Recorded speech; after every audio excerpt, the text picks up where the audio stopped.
नमस्कार, मैं डॉक्टर पंकज गौड़ हिंदी कक्षा कक्ष में आप सभी का स्वागत करता हूं। आज हम पढ़ने जा रहे हैं एक ऐसे यशस्वी लेखक को जिनकी कृतियों की पूरे राष्ट्र में धूम रही, जो अपने गीतों के माध्यम से युवाओं को आकर्षित करते हैं, तो जिनके निबंध चिंतनशीलता के नए आयाम स्थापित करते हैं। जी हाँ, मैं बात कर रहा हूं डॉक्टर धर्मवीर भारती जी की। आज हम डॉक्टर धर्मवीर भारती जी की प्रसिद्ध रचना काले मेघा पानी दे पढ़ने जा रहे हैं। काले मेघा पानी दे उनके द्वारा लिखित एक बहुप्रशंसित बहुचर्चित संस्मरण है। सबसे पहले लेखक परिचय। डॉक्टर धर्मवीर भारती जी का जन्म 2 दिसंबर 1926 को इलाहाबाद उत्तर प्रदेश में हुआ। आपने बचपन में बहुत अभाव देखे, जिनके कारण कमेरे वर्ग के प्रति आपके मन में विशेष प्रेम रहा। पिता का साया बचपन में ही सर से उठ गया, जिसके कारण तमाम तरह के आर्थिक संकटों को झेलना पड़ा। आपने सन 1942 में इंटर की परीक्षा पास की और इसके तुरंत बाद आप स्वतंत्रता आंदोलन में कूद पड़े। आपने उच्च स्तर तक शिक्षा प्राप्त की। प्रयाग विश्वविद्यालय से आपने पीएचडी की उपाधि प्राप्त की और वहीं पर आपको प्राध्यापक के रूप में अपनी सेवाएं देने का सुअवसर भी मिला। डॉक्टर धर्मवीर भारती प्रसिद्ध पत्रकार रहे हैं। उन्होंने धर्मयुग जैसी पत्रिका का संपादन के क्षेत्र में नए आयाम स्थापित किए। 1972 में साहित्य और सामाजिक सेवाओं को देखते हुए आपको भारत सरकार की ओर से श्रेष्ठतम पद्मश्री पुरस्कार से सम्मानित किया गया। ऐसा यशस्वी लेखक 5 सितंबर 1997 को हमारे बीच नहीं रहा। आपने अनेक ऐसी कृतियां साहित्य संसार को दी, जिनके कारण आप हमेशा याद किए जाएंगे। एक बार डॉक्टर धर्मवीर भारती की कृतियों पर नजर डालते हैं। काव्य रचनाएं। दूसरा सप्तक की कविताएं, जो सच्चिदानंद हीरानंद वात्स्यायन अगेय जी के संपादक तत्व में शुरू हुआ और लगातार बाद में तीसरा सप्तक, चौथा सप्तक आए। 1951 में इसमें सबसे पहले धर्मवीर भारती जी की कृतियों को, रचनाओं को शामिल किया गया। ठंडा लोहा 1952, 7 गीत वर्ष, कनुप्रिया 1959। आपने बहुत प्रसिद्ध उपन्यास लिखे, जिनमें गुनाहों का देवता और सूरज का 7वां घोड़ा शामिल है। आपके इन दोनों ही उपन्यासों पर बड़ी प्रसिद्ध फिल्में बनी। आपके कहानी संग्रह हैं मुर्दों का गांव, चांद और टूटे हुए लोग, बंद गली का आखिरी मकान। आपने एक बहुत प्रसिद्ध गीति नाट्य लिखा, अंधा युग। इसके अतिरिक्त 4 निबंध संग्रह, 2 आलोचनात्मक तथा एकांगी संग्रह आदि आपने प्रकाशित किए। आपके साहित्य में अनेकानेक ऐसी विशेषताएं हैं, जिनके कारण आप हमेशा आमजन के लिए याद किए जाएंगे।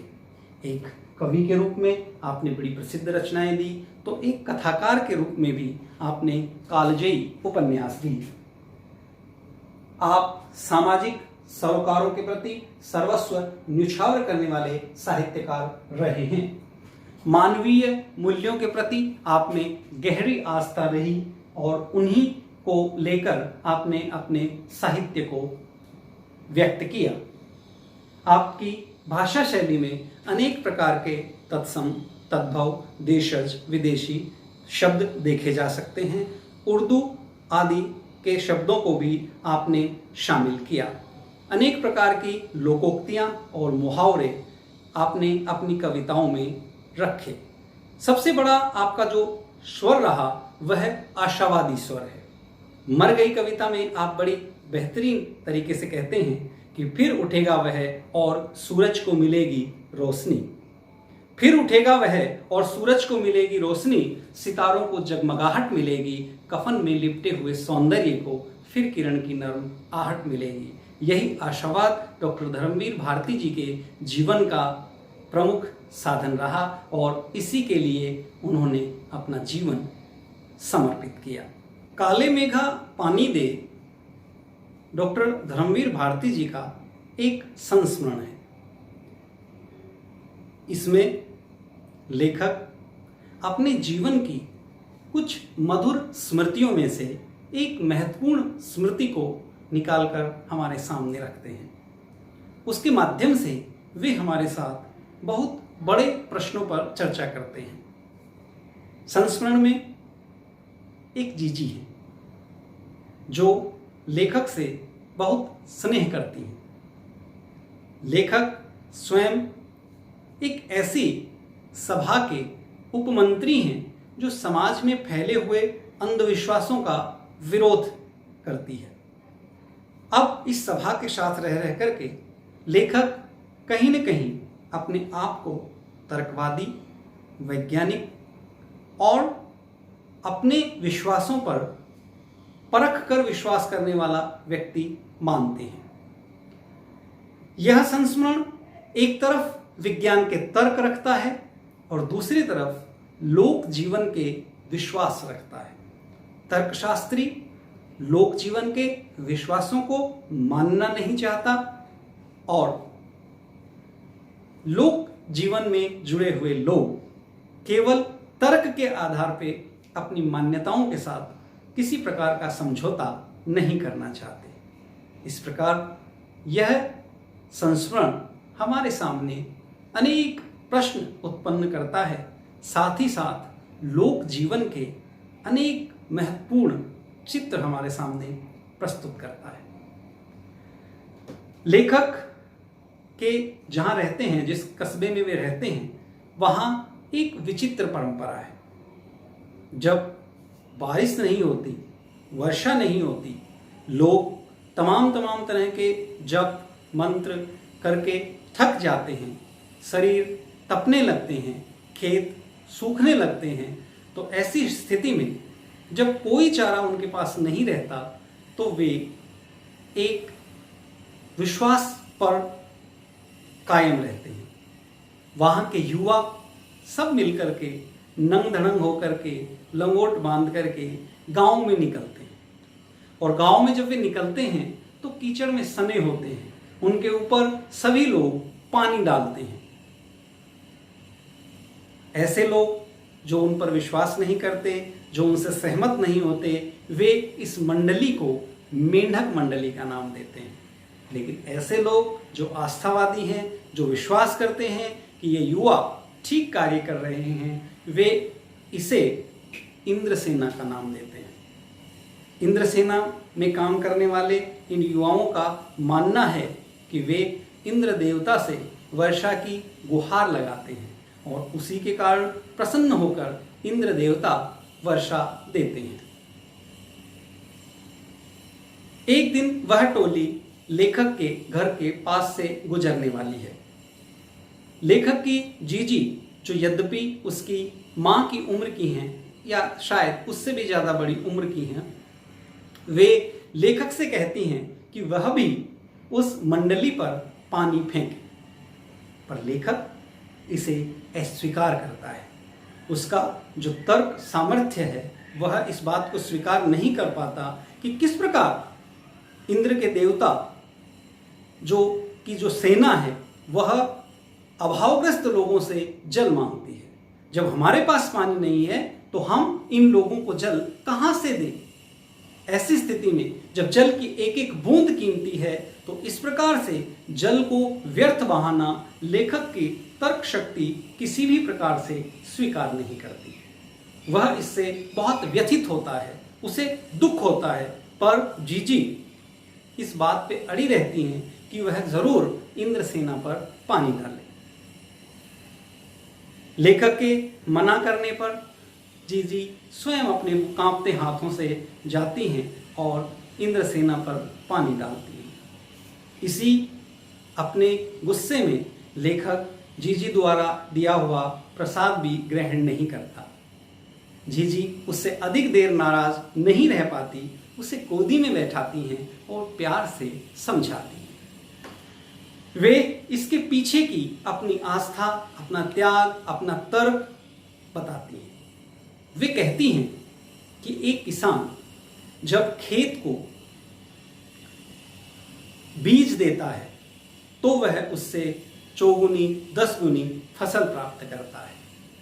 इसी प्रकार हम इंद्र देवता को अर्घ्य चढ़ाते हैं, अपना समर्पण देते हैं और इस पानी की बाल्टियों के माध्यम से जो अर्घ्य हम ईश्वर को समर्पित करते हैं, इंद्र देवता को समर्पित करते हैं, उससे प्रसन्न होकर के वे दुगुनी, तिगुनी, 4 गुनी मात्रा में वापस वर्षा के रूप में हमें देते हैं। दीदी कहती हैं कि इसी के पीछे त्याग और दान का भाव है। दान वह नहीं होता जो आपके पास बहुत अधिक है और आप उसमें से थोड़ा सा दे देते हैं। वास्तव में त्याग की भावना वही देखी जाती है जब आपके पास आपकी ज़रूरत के लिए जो चीज़ है वह आप दूसरे को देने का सामर्थ्य रखते हैं। तो यदि आप अपनी आवश्यकता की चीज़ दूसरे को देना सीख लेते हैं तो हमारे ऋषि मुनि कहते हैं कि इसी प्रकार से हमें बहुत कुछ मिलता है। लेखक जो मानता है कि अंग्रेज़ों ने भारत पर इन्हीं अंधविश्वासों के कारण राज किया, वह भी कहीं न कहीं सोचने के लिए बाध्य हो जाता है। अंत में समसामयिक स्थिति की तरफ लेकर आते हुए लेखक कहते हैं कि कहीं न कहीं आज के संदर्भ में भी यह चीज़ देखी जा सकती है। सरकारों से हम चाहते तो बहुत कुछ हैं, हमारी इच्छाएं तो बहुत हैं, हमारी कामनाएं तो बहुत हैं, पर हम खुद राष्ट्र को कुछ देना नहीं चाहते। इसी क्रम में लेखक स्वयं पाठक को निर्णय लेने के लिए स्वतंत्र छोड़ देता है। अब हम इस पाठ के जो गद्यांश हैं उनका वाचन करेंगे और उनकी व्याख्या देखेंगे। इसके माध्यम से आप लेखक की भाषा शैली से परिचित हो पाएंगे। आप जान पाएंगे कि किस प्रकार से लेखक ने इतने महत्वपूर्ण विषय में दोनों ही चरित्रों के साथ न्याय किया है। वे लेखक की तर्कशीलता को और जीजी के आत्मविश्वास, वह त्याग को, आस्था को बहुत ही बेहतरीन तरीके से एक सक्षम भाषा के माध्यम से हमारे सामने व्यक्त करने में सफल हुए हैं। सबसे पहले हम इस गद्यांश का वाचन करेंगे। लेकिन मुश्किल यह थी कि मुझे अपने बचपन से जिससे सबसे ज्यादा प्यार मिला वे थी जीजी। यूं मेरे रिश्ते में कोई नहीं थी, उम्र में मेरी मां से भी बड़ी थी, पर अपने लड़के, बहू सबको छोड़कर उनके प्राण मुझी में बसते थे। और वे थीं उन तमाम रीति रिवाजों, तीज त्योहारों, पूजा अनुष्ठानों की खान जिन्हें कुमार सुधार सभा का यह उपमंत्री अंधविश्वास कहता था और उन्हें जड़ से उखाड़ फेंकना चाहता था। पर मुश्किल यह थी कि उनका कोई पूजा विधान, कोई त्योहार, कोई अनुष्ठान मेरे बिना पूरा नहीं होता था। इस प्रकार यह इस पाठ का एक गद्यांश है।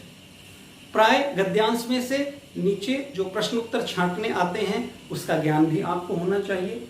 इस गद्यांश में एक बहुत महत्वपूर्ण प्रश्न आ रहा है जो विगत बोर्ड कक्षाओं में अक्सर पूछा जाता है, उसे हमें समझ लेना चाहिए कि लेखक कुमार सुधार सभा में किस पद पर थे। तो लेखक कुमार सुधार सभा के उपमंत्री थे। यह उनके सामने द्वंद्व था। कुमार सुधार सभा अंधविश्वासों का विरोध करती है, परंतु जीजी के प्यार के कारण वे स्वयं कहीं न कहीं उन अंधविश्वासों में सहभागी होने को बाध्य हो जाते हैं। गद्यांश की सप्रसंग व्याख्या हम करेंगे।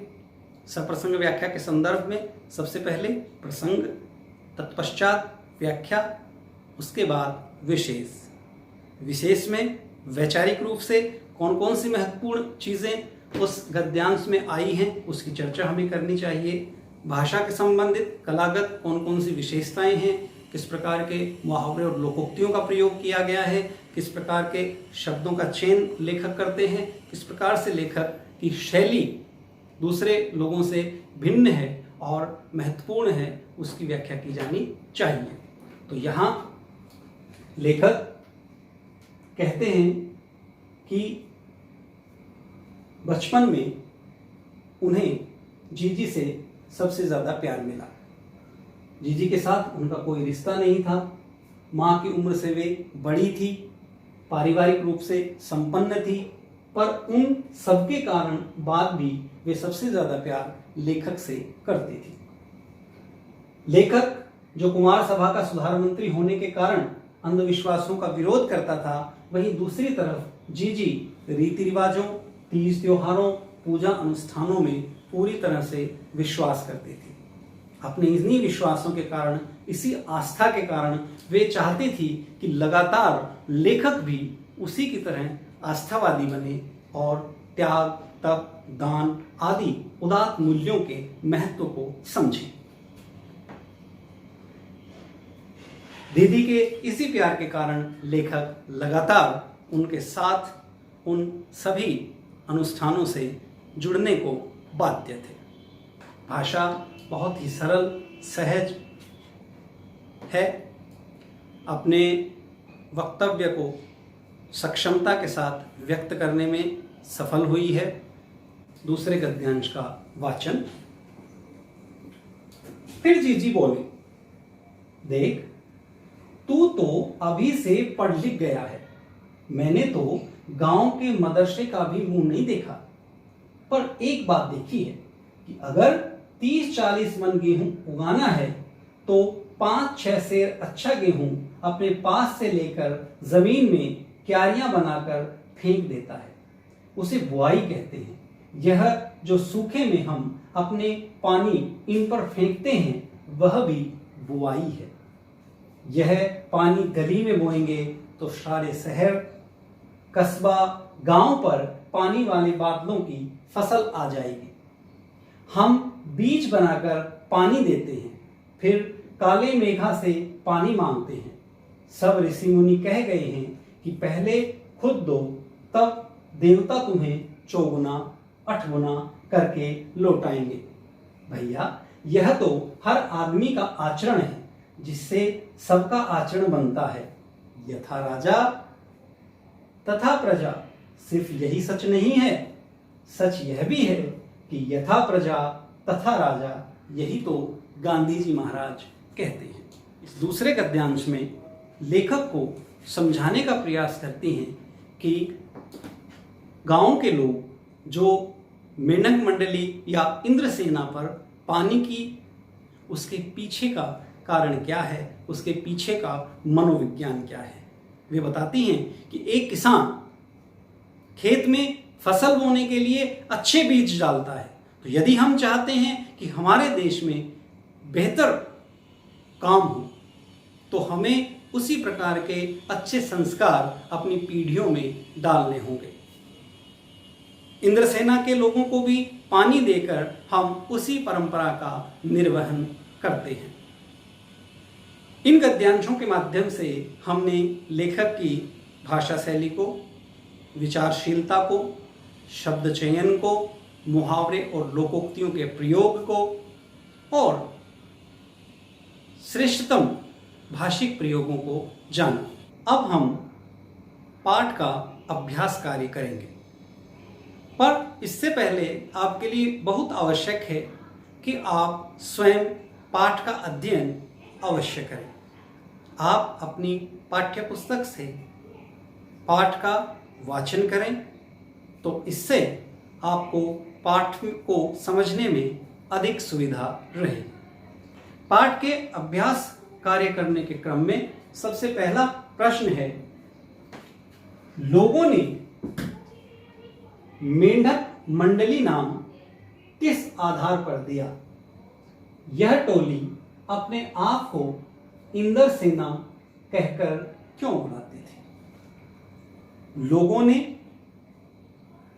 उसे मेंढक मंडली नाम दिया, जबकि वे स्वयं खुद को इंद्रसेना कहते थे। मेंढक मंडली उन युवाओं को वे लोग कहते थे जो उनके तर्क से असहमत थे, जिनको लगता था कि यदि इंद्र देवता से इनके सीधे संबंध हैं तो वे उन्हीं से पानी क्यों नहीं मांग लेते। पानी ग्रामीणों से लेने की क्या आवश्यकता है, जबकि वे खुद अपने आप को इंद्रसेना कहते थे, क्योंकि गांव के लोग जो उनसे चिढ़ते थे वे व्यंग में उन्हें मेंढक मंडली कहते थे। कीचड़ में डोलना, पानी में सनना, इसके कारण। और वे खुद को इंद्र का दूत मानते थे। वे मानते थे कि लोक कल्याण के लिए, जन कल्याण के लिए वे लोगों को प्रेरित करते हैं और उनके इसी सत्कर्म से प्रसन्न होकर इंद्र देवता वर्षा करते हैं। अतः वे स्वयं को इंद्रसेना कहते थे। दूसरा प्रश्न है, जीजी ने इंद्रसेना पर पानी फेंके जाने को किस प्रकार सही ठहराया। जीजी लोक जीवन में आस्था रखने वाली महिला थी। वे रीति रिवाजों में, व्रत त्योहारों में विश्वास रखती थी। उन्होंने बहुत ही गजब का तर्क दिया। उन्होंने कहा कि एक किसान जब खेत से फसल लेता है तो सबसे पहले उसे खेत को कुछ बीज देने होते हैं। इन्हीं बीजों के माध्यम से उसे चौगुने अठगुने मात्रा में बीज प्राप्त होते हैं। ऐसे ही यदि हम इंद्र देवता से जल चाहते हैं तो हमें भी उन्हें अर्घ्य चढ़ाना चाहिए। अपना जो सबसे प्रिय वस्तु है उसका समर्पण करना चाहिए। और उस अकाल में सबसे ज़्यादा पानी की ज़रूरत है। अतः पानी के माध्यम से हम देवता के प्रति अपनी आस्था व्यक्त करते हैं और उसी क्रम में देवता हमें उससे अधिक विपुल मात्रा में हमें जल प्रदान करते हैं। अगला प्रश्न है, पानी दे गुड़धानी दे। पानी दे गुड़धानी दे, मेघों से पानी के साथ साथ गुड़धानी की मांग क्यों की जा रही है। गुड़धानी जब शब्द को आप देखते हैं तो इसमें गुड़ है और धान है। गुड़ और धान को मिलाकर के बड़े मीठे और स्वादिष्ट लड्डू बनते हैं। इन लड्डुओं को बच्चे बहुत पसंद करते हैं। आपने प्रसिद्ध गजल सुनी होगी, गरज तरज प्यासी धरती को फिर पानी दे मौला। गरज तरज प्यासी धरती को फिर पानी दे मौला। चिड़ियों को दाना, बच्चों को गुड़धानी दे मौला। यानी हमेशा धरती को, किसान को जल की जरूरत होती है और इसी प्रकार से बच्चों को मिष्ठान की जरूरत होती है। तो लेखक ने इसमें बताया है कि मेघ पानी दें जिससे किसान को, जमीन को, लोगों को धन मिले, अन्न मिले और गुड़धानी के माध्यम से मिष्ठान मिले, प्रसन्नता उनकी व्यक्त हो। यही बातें इस प्रश्न के उत्तर में बताई गई हैं। अगला हमारा प्रश्न है, गगरी फूटी बैल पियासा। गगरी फूटी बैल पियासा इंद्रसेना के इस खेल गीत में बैलों को प्यासा रहने की बात क्यों मुखरित हुई है। गगरी फूटी बैल प्यासा यानी यदि घड़ा फूट जाए तो जल नहीं रहेगा और जल नहीं रहेगा तो बैल को पानी कहाँ से मिलेगा। बैल यहाँ हमारी कृषि संस्कृति का प्रतीक है। प्राचीन समय में खेती के कामों बैल के माध्यम से ही होते थे, अतः बैल पर बहुत कुछ निर्भर था। तो इस प्रकार से इस गीत में जो बैल की चर्चा की गई है वो कृषि संस्कृति में जल की आवश्यकता को, बैल के महत्व को बताता है और इस प्रकार से वह किसान के महत्व को भी प्रदर्शित करता है। अतः यदि किसान को, पशुधन को जल नहीं मिलेगा तो इससे सारी व्यवस्था परिवार की, समाज की डगमगा जाएगी, खत्म हो जाएगी, ऐसा इस संस्मरण में बताया गया है। अगला प्रश्न है, इंद्रसेना सबसे पहले गंगा मैया की जय क्यों बोलती है? इंद्रसेना सबसे पहले गंगा मैया की जय क्यों बोलती है?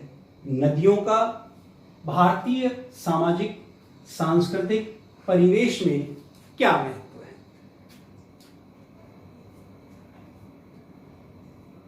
नदियों का भारतीय संस्कृति में बहुत अधिक महत्व है।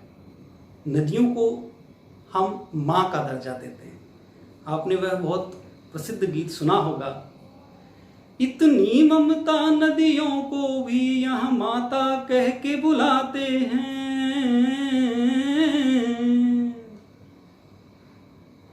इतना आदर सम्मान तो क्या पत्थर भी पूजे जाते हैं। तो यह देश ऐसे लोक आस्थाओं का देश है जहाँ नदियों को माता कहकर के बुलाते हैं और पत्थर में ईश्वरत्व के दर्शन कर उन्हें मान और सम्मान दिया जाता है। तो इसी प्रकार के भाव यहाँ व्यक्त किए गए हैं कि नदियाँ हमारे सांस्कृतिक, हमारे सामाजिक, हमारे आर्थिक जीवन को प्रभावित करती हैं। नदियों में जल होता है और जल में जीवन होता है। हमारे जितने प्राचीन बड़े शहर हैं सभी नदियों के किनारे हैं, चाहे दिल्ली है, हरिद्वार है। तो नदियाँ भारतीय सांस्कृतिक जीवन में बहुत अधिक महत्व रखती हैं। गंगा है, यमुना है, गोदावरी है या फिर ब्रह्मपुत्र है, हम सभी नदियों को माँ का दर्जा देते हैं, उनका सम्मान करते हैं और इस प्रकार से उनके सामाजिक आर्थिक महत्व को परिभाषित करते हैं। अगला प्रश्न देखिए, रिश्तों में हमारी भावना, शक्ति का बंट जाना, विश्वासों के जंगल में सत्य की राह खोजती हमारी बुद्धि की शक्ति को कमजोर करती है। पाठ में जीजी के प्रति लेखक की भावना के संदर्भ में इस कथन के औचित्य की समीक्षा कीजिए। रिश्तों में हमारी भावना शक्ति का बंट जाना, भावनात्मक रूप से कुछ ऐसी परिस्थितियां हैं जिन्होंने हमें बांट दिया है। विश्वासों के जंगल में सत्य की राह खोजती हमारी बुद्धि। एक तरफ हमारी बुद्धि है जो तर्कशीलता को पसंद करती है और दूसरी तरफ हमारे लोक जीवन के, लोक संस्कृति के, लोक आस्था के विश्वास हैं। तो जब तक ये दोनों एक नहीं होंगे तब तक समाज में शक्ति का संचार नहीं हो सकता। पाठ में जीजी के प्रति लेखक की भावना, तो दोनों कहीं ना कहीं प्रतीक हैं। लेखक तर्क की बात करता है, जीजी लोक जीवन, विश्वास, त्याग और आस्था की बात करते हैं। और सबसे बड़ी बात यह है कि भावनात्मक रूप से जहाँ तक दोनों जुड़े हुए हैं वहाँ लेखक के लिए जीजी को अस्वीकार करना या त्यागना भी संभव नहीं है। यद्यपि हमने गद्यांश में देखा कि लेखक स्वयं तर्कशीलता में विश्वास करते हैं, अंधविश्वास कहते हैं आस्थाओं को, लेकिन उसके बाद भी जीजी के प्रति प्रेम के चलते वे उन सभी क्रियाओं में शामिल होते हैं। इसके बाद हमारे पास आते हैं पाठ के आसपास के प्रश्न। इस क्रम में पहला प्रश्न है, क्या इंद्रसेना आज के युवा वर्ग की प्रेरणा स्रोत बन सकती है? क्या आपके स्मृति कोश में ऐसा कोई अनुभव है जब युवाओं ने संगठित होकर समाजोपयोगी रचनात्मक कार्य किया हो? उल्लेख करें। आज के संदर्भ में युवा शक्ति प्रेरणा स्रोत बन सकती है। हम देखते हैं कि इंद्र सेना के रूप में जो युवा शक्ति है वह अपने कार्य के लिए यह सब नहीं करती है। उनके मन में समाज के प्रति बहुत अधिक सहयोग का भाव है। वे जिस चीज़ की मांग कर रहे हैं, जिसके लिए वे घर घर घूम रहे हैं, जिसके लिए वे संगठित होकर प्रयास कर रहे हैं, वह उसके मूल में समाजोत्थान का भाव है। वे चाहते हैं कि इंद्र देवता उनके प्रयासों से वर्षा करें और उस वर्षा के माध्यम से पूरी धरती खिल उठे, पूरे समाज का उत्थान हो। तो युवा जब मिलकर के किसी भी समाजोत्थान का कार्य करते हैं तो उसके परिणाम बहुत सफल होते हैं। हमने आपातकाल में भी देखा कि युवाओं ने आपातकाल का विरोध कर लोकतंत्र की स्थापना के लिए काम किया। हमने अन्ना आंदोलन के दौरान भी देखा कि हमारे युवा जो भ्रष्टाचार से बहुत त्रस्त राष्ट्र है उसे मुक्ति दिलाने के लिए लगातार प्रयास करते रहे। साथ ही साथ अनेक ऐसे संगठन हैं जैसे राष्ट्रीय सेवा योजना है, एनसीसी है, जिनमें जुड़ करके युवा समाजोत्थान का कार्य विद्यालय स्तर पर, विश्वविद्यालय स्तर पर और सामाजिक स्तर पर करते हैं। तो निश्चित रूप से युवा बड़ी शक्ति हैं जिनके माध्यम से बड़ा सामाजिक परिवर्तन लाया जा सकता है। अगला प्रश्न है, तकनीकी विकास के दौर में भारत की अर्थव्यवस्था कृषि पर निर्भर है। कृषि समाज में चैत, बैसाख सभी माह बहुत महत्वपूर्ण है, पर आषाढ़ का चढ़ना उसमें उल्लास क्यों भर देता है? भारत के संदर्भ में कहा जाता है भारत माता ग्राम वासिनी। भारत गांव में बसता है और उस भारत में बाबा नागार्जुन बड़ी अच्छी तरह से एक किसान की स्थिति का वर्णन करते हैं। बहुत दिनों तक चूल्हा रोया, चाकी रही उदास, बहुत दिनों तक कानी कुतिया सोई उसके पास, बहुत दिनों तक लगी भीत पर छिपकलियों की गश्त, और बहुत दिनों तक चूहों की भी हालत रही शिकस्त। दाने आए घर के अंदर बहुत दिनों के बाद, चमक उठी घर भर की आंखें बहुत दिनों के बाद, धुआं उठा आंगन के ऊपर बहुत दिनों के बाद, और कोई नहीं फरकाई पांखें बहुत दिनों के बाद। तो आपने पीछे पाठ्यक्रम में ये जो कविता पढ़ी है, इस कविता में कवि का मूल संदेश यही है कि अन्न का कृषक जीवन में क्या महत्व है। यदि किसान को घर में अन्न नहीं आता तो उसके ऊपर निर्भर रहने वाले जितने जीव हैं, उसके ऊपर आश्रित परिवार के जितने सदस्य हैं, उनका जीवन बहुत ही कष्टप्रद हो जाता है। तो भारतीय संस्कृति किसानी संस्कृति है, गांव में बसने वाली संस्कृति है। यदि इसमें आषाढ़ में बारिश ना हो, आषाढ़ के समय बारिश आती है तो खेती शुरू हो जाती है, खेती के काम शुरू हो जाते हैं, तो वह उससे पूरे समाज में उल्लास आता है। अगर उसमें बारिश के चिन्ह दिखाई न दें तो खेत सूने हो जाते हैं, पशुओं को जल नहीं मिल पाता है और इससे सब कुछ नष्ट भ्रष्ट हो जाता है। तो वर्षा के आगमन के कारण ही, कृषि के कार्यों के प्रारंभ होने के कारण ही आषाढ़ का चढ़ना समाज में उल्लास भर देता है। तीसरा प्रश्न है, पाठ के संदर्भ में इसी पुस्तक में दी गई निराला की कविता बादल राग पर विचार कीजिए और बताइए कि आपके जीवन में बादलों की क्या भूमिका है। निराला की कविता बादल राग एक प्रतीकात्मक कविता है। इस कविता के माध्यम से कवि बादल को क्रांति के प्रतीक के रूप में देखते हैं और पाते हैं कि वह समाज में एक बड़ा परिवर्तन लाने वाला है। निश्चित रूप से बादल की बहुत ही महत्वपूर्ण वाणी महाकवि निराला ने दी है। बादल का हमारे जीवन में बहुत महत्व है। हम भी उन्हीं परिस्थितियों में रहते हैं जहां यदि वर्षा न हो तो पूरे समाज की स्थिति बदल जाती है। गर्मी से त्रस्त लोगों को यदि कहीं सहयोग मिल सकता है तो वह वर्षा है। अगला हमारा प्रश्न है, त्याग तो वह होता है उसी का फल मिलता है। अपने जीवन के किसी प्रसंग से इस सूक्ति की सार्थकता समझाइए। निश्चित रूप से जब हम त्याग करते हैं तो उसका लाभ मिलता है। एक बार मैंने प्रातःकाल भ्रमण पर जाते हुए एक भिखारी को बहुत दयनीय स्थिति में ठंड से ठिठुरते हुए देखा। मैंने उसे अपना कंबल दे दिया। एक पत्रकार जो उस समय वहाँ घूम रहे थे, उन्होंने मेरे उस समर्पण त्याग को अपने अखबार में प्रमुखता से स्थान दिया। सभी ने मुक्त कंठ से मेरे उस कार्य की प्रशंसा की तथा मुझे प्रशासन की तरफ से सम्मानित किया गया। तो जब आप निस्वार्थ भाव से, त्याग भावना से कार्य करते हैं तो अनेक बार उसके बड़े लाभ सहज ही आपको प्राप्त हो जाते हैं। पर हमेशा त्याग निष्काम भाव से किया जाना चाहिए। अगला प्रश्न है, पानी का संकट वर्तमान स्थिति में भी बहुत गहराया हुआ है। इसी तरह के पर्यावरण से संबद्ध अन्य संकटों के बारे में लिखिए। आज हम प्रकृति के साथ अनेक प्रकार के संकटों से जूझ रहे हैं।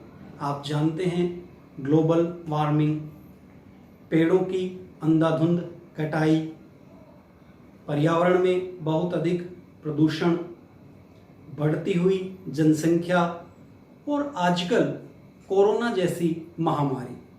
इस प्रकार से अनेक ऐसे संकट हैं जिनका सामना हम अपने जीवन को संयमित रखते हुए कर सकते हैं। अगला प्रश्न है, आपकी नानी दादी किस तरह के विश्वासों की बात करती हैं?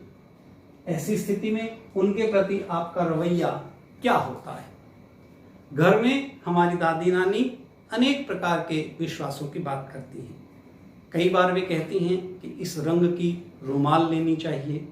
कई बार ये कहती हैं कि प्रातःकाल उठकर इस मंत्र का जाप करना चाहिए। उसमें से अनेक बातें हम अस्वीकार कर लेते हैं, अनेक बातें स्वीकार कर लेते हैं। जैसे मुझे सुबह प्रार्थना करके घर से निकलना अच्छा लगता है, क्योंकि यह चीज़ मुझे सुकून देती है।